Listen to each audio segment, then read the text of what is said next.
আমার প্রশ্ন হচ্ছে নবম গ্রেড স্কেল তো দূরে থাক, আমরা হাদি ভাইয়ের বিচারের দাবি যেখানে বাড়িছি, আমার ভাইদের উপর কেন হামলা হলো? এর প্রশাসন জবাব প্রশাসনকে দিতে হবে, এক কথা। দুই নম্বর কথা হচ্ছে আমার ভাইয়ের বিচার নিশ্চিত করতে হবে। তোমরা না পারো, তোমরা অর্থ বিন্দুরি, তোমরা না পারো জাতিসংঘের কাছে দাও, তোমরা সেটাও করতে দিচ্ছ না, তাহলে কি ধরে নিব এখানে ইন্ডিভিজুয়াল জড়িত আমার ভাইয়ের দাবিতে? আর আরেকটা বিষয়, সেটা হচ্ছে আজকে যে আমাদের ভাইদের উপর হামলা হলো, এটারও বিচার করতে হবে। কেন তারা হামলা করবে?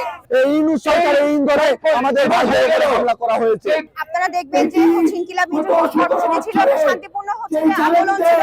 আমার ভাই এতদিন হয়ে যাওয়ার পরেও সরকার থেকে শাস্তির জন্য আমরা কোনো ব্যবস্থা দেখিনি। গত 5 আগস্টে জনগণ দেখিয়ে দিয়েছে জনতাই ক্ষমতা নাকি প্রশাসন ক্ষমতা।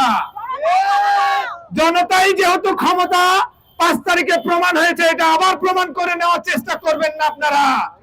আবার প্রমাণ করার চেষ্টা করলে অন্য কোনো একটা দল, আওয়ামী লীগ, ফ্যাসিস্ট অন্তত ইন্ডিয়া পালানোর সুযোগ পেয়েছে, কিন্তু আপনাদের যাওয়ার জায়গা হবে না। আমরা ওই তাদেরকে পালানোর সুযোগ দিয়ে আমরা ভুল করেছি, ওই ভুল আমরা দ্বিতীয়বার আর করব না।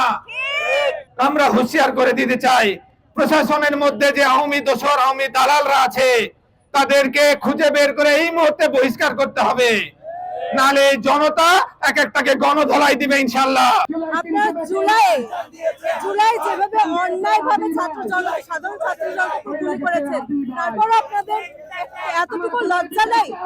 এখন আপনারা 26-এ এসে সেম একই রূপই দেখালেন আমাদের।